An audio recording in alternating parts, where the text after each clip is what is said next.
Hi there and welcome to my local woods. I have a question for you.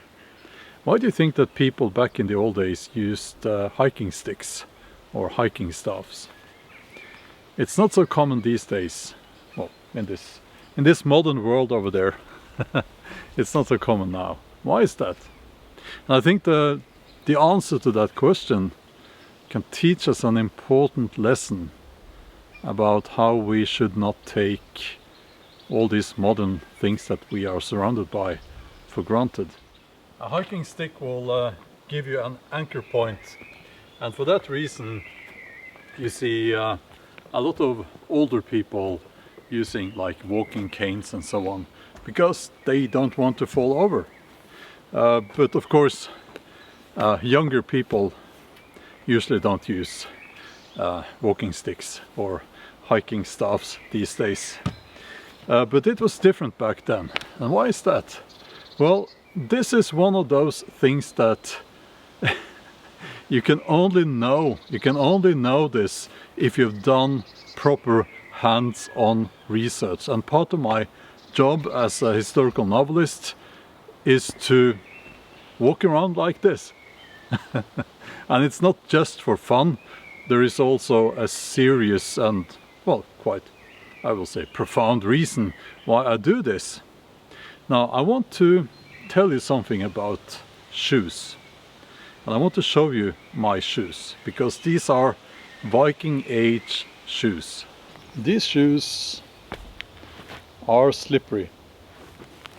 There are no rubber soles, just leather. Hope you can see that.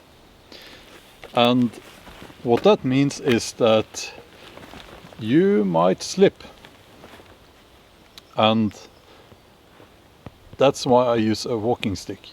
And here comes the part that I always try to get across to people when I talk about the Viking Age, well, ancient times and all times in general.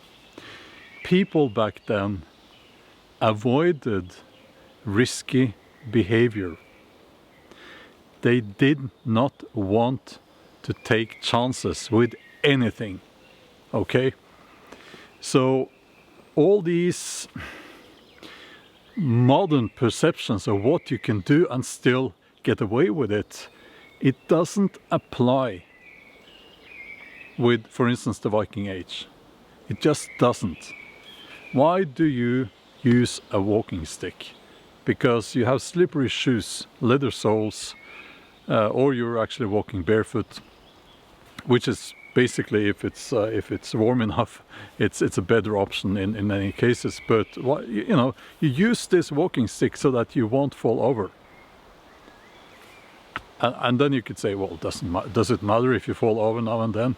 Well, yes, because you could break a leg, and they didn't have antibiotics.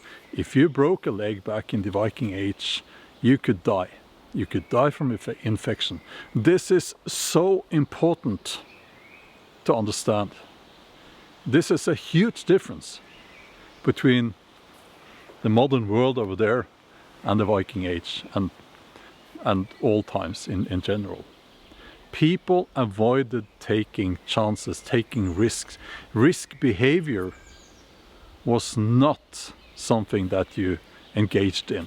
And now some people will be writing in the comments, which is okay, that, oh, well, they went raiding, they went to war, they did all of those things. Yes, but not for fun.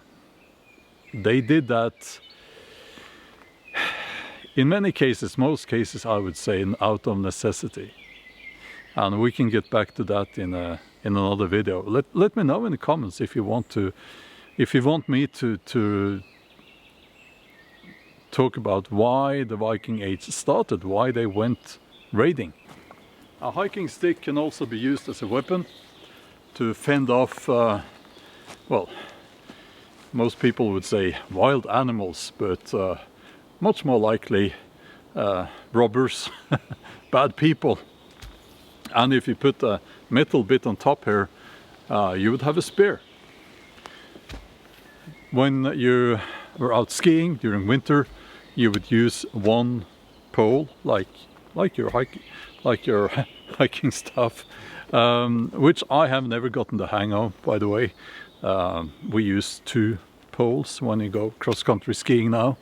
And also there have been some archaeological finds where you have basically a longbow that were used both as a staff, as a as a skiing staff, and a bow, of course. So yeah, most people, I guess, used a hiking stick, young and old. By the way, older people avoided travel if they could, and also people did not travel during winter if they could avoid it. That's my guess. You know, when it comes to these things, like the shoes that they were wearing and how slippery they are, you only truly get an understanding of that if you walk in their shoes, quite literally. If you walk in their shoes, historically correct Viking Age shoes. And I have, for a long time, been doing that up in these woods, and during winter, during summer, and that taught me quite a lot. So your steps become a little bit shorter, and you walk in a much more healthy way, actually. We know that some of these shoes were made with the fur or the hairs still attached to the hide. Mosquitoes. So, and they would be pointing, the fur would be pointing backwards, right? So that would give you some extra grip on the ground. But of course, after you had been walking with those shoes for a little while, the hairs would be worn off. You can read in the Håvamål how Odin is telling people that, you know, basically, don't be a fool, don't do stupid stuff, but also be brave. But don't go out there and engage in, you know, risky, stupid activities. You could break a leg and die. So this is so important. We tend to assume that, well, or we tend to take things for granted, like the, you know, antibiotics, modern medicine, and so on. And we shouldn't. We shouldn't. Life was different back then in many ways. And while I do believe that us human beings, we are pretty much the same as we were back then, we have a lot of good things that help us if we get sick and so on. And it was a much more unforgiving society back then. So, you know, let's listen to Odin and his advice, basically saying, don't go out there and act like a fool.